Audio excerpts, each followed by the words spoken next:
Awal sampean mencintai koi itu dan mengenal koi seperti apa ceritanya?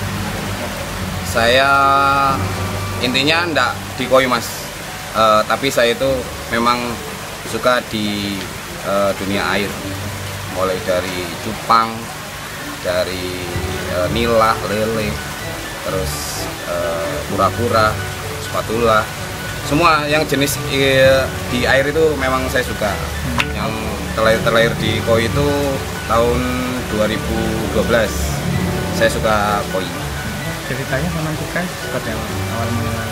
Iya, dari awal itu saya memang suka buat aquascape gitu. Terus lama-lama lihat ikan koi kok bisa besar, bisa jumbo, itu mulai tertarik. Tapi waktu pertama beli ikan koi, pagi beli, siang mati, pagi beli, sore mati, itu hampir lebih dari 3 tahun seperti itu. Terus belajarnya mas? Itu belajar itu autodidak ya mas. Belajarnya saya itu autodidak. Jadi sering lihat konten YouTube cara memelihara ikan koi tahun 2014, 2016 itu yang agak sering ketika saya di pondok pesantren.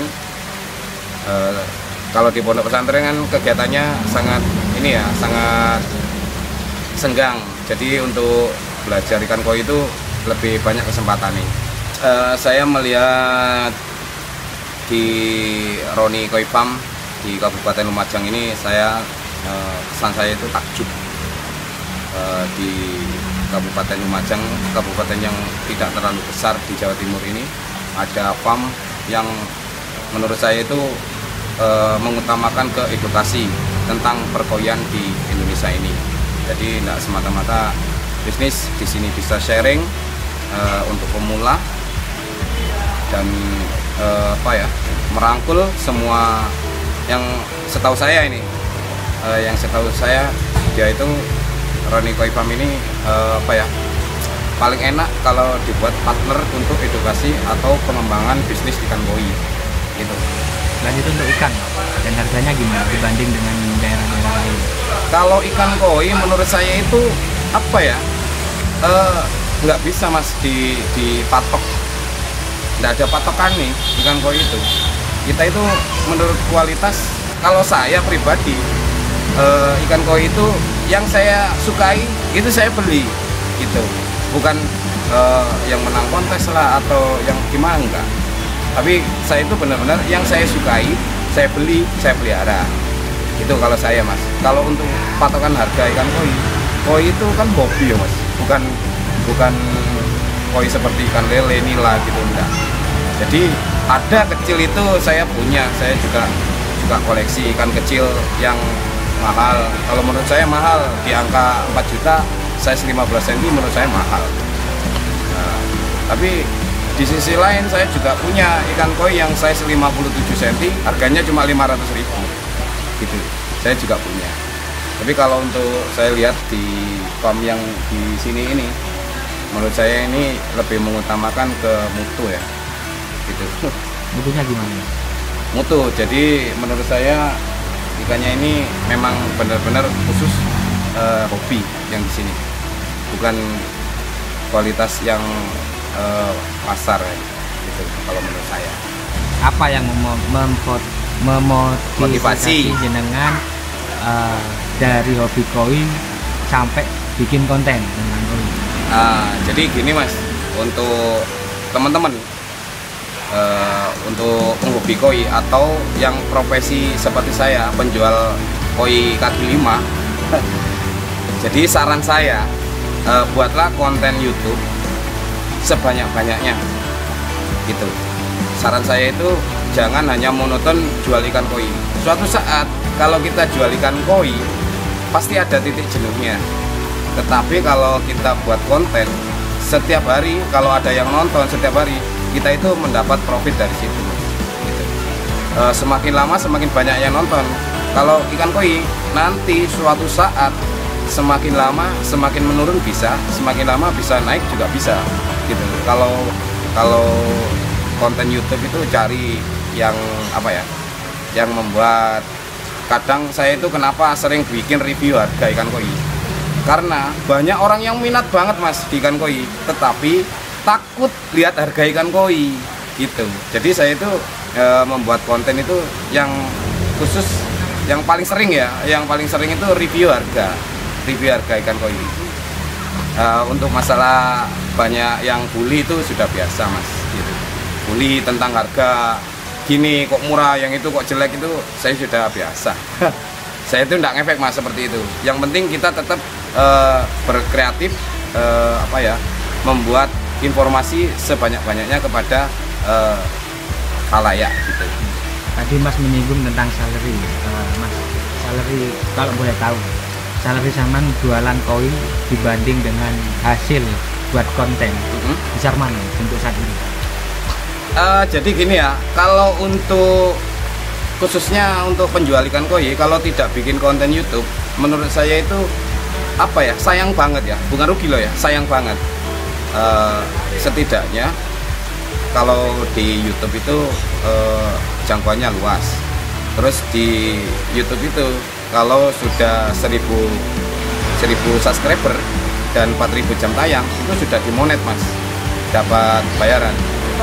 Kalau untuk besar mana sama penjual ikan koi ya jelas hasilnya di ikan koinya mas, bukan di YouTube.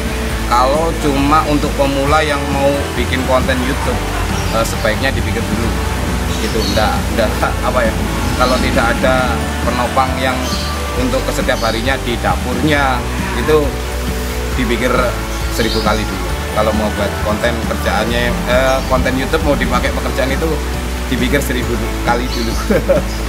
Gitu. Jadi saya itu saran untuk teman-teman yang berprofesi penjual ikan koi, saran saya itu buatlah konten YouTube. Soalnya di situ banyak hikmah-hikmah tersembunyi. Gitu. Suatu saat kalau kita monoton penjualan ikan koi, suatu saat pasti ada capeknya, ada sakitnya, ada jenuhnya, ada sepinya gitu. Jadi kalau di YouTube itu setiap hari banyak peningkatan untuk kemasukan lah. Tapi kalau hanya untuk membuat kontennya, saran saya dipikir dulu 1000 kali gitu. Kalau sambil jualan ikan koi terus buat konten edukasi, apa tujuan komitmennya di kontennya, sebaiknya seperti itu. Sudah berapa lama bikin konten YouTube ikan koi? Saya baru 8 bulan. Selama 8 bulan proses untuk mencapai monetis itu butuh waktu berapa lama? Itu tergantung ya mas. Pengalaman mas sendiri. Kalau saya itu sebenarnya iseng-iseng mas. Iseng-iseng, berhubung waktu itu kan saya itu masih mengelola punya pondok pesantren. Jadi untuk mengedukasi, intinya untuk edukasi buat teman-teman saya di pondok sendiri, bukan untuk kebetulan HP-nya waktu itu kan HP jelek. Jadi kalau saya simpan di memori kan nggak kuat HP-nya. Jadi sebaiknya tak taruh di YouTube aja. Mas kalau boleh tahu ya, awal Saman menerima gaji dari YouTube berapa dan saat ini berapa? Tidak ingin untuk motivasi. Kalau saya ini masih baru mas, masih baru. Jadi saya itu yang saya terima itu cuma sekitar 2 juta, gitu. 2 juta rupiah, tidak kurang tidak lebih. Jadi tidak ada ruginya mas buat konten YouTube. Tambah hari, tambah bulan, tambah tahun, pasti banyak yang menonton. Himbauan sampean kepada para penggemar koi pemula seperti apa? Untuk sahabat-sahabat untuk pemula, saran saya pelajari dulu, cintai dulu, hayati dulu ikan koi. Kalau hanya lihat ikan koi itu mahal, terus labanya banyak, itu nanti dulu. Jangan terjun dulu. Kalau segede ini pasti saya yakin pasti sudah tahu berapa kematian ikan koi, berapa persen, saya pasti tahu. Tidak gampang mas menghidupi ikan koi itu kalau belum pernah. Kalau sudah paham seperti ini udah gampang banget. Mantap. Sudah kalau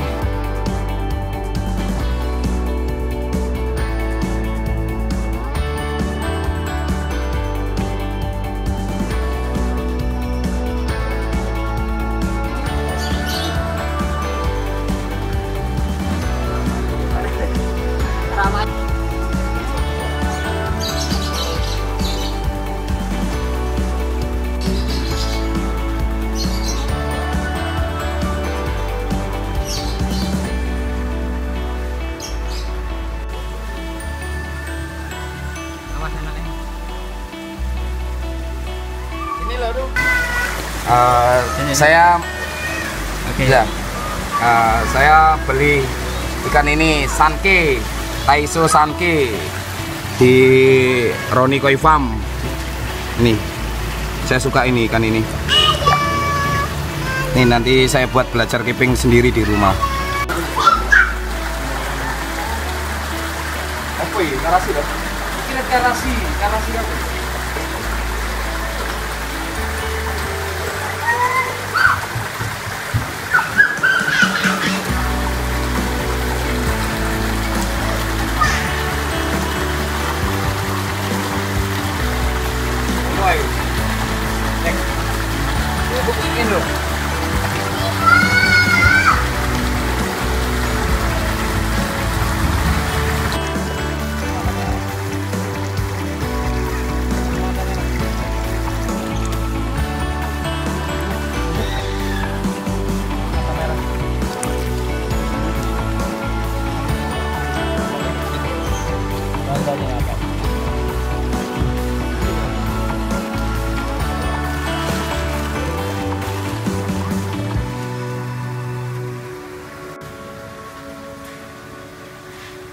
Pikiran ini serah kira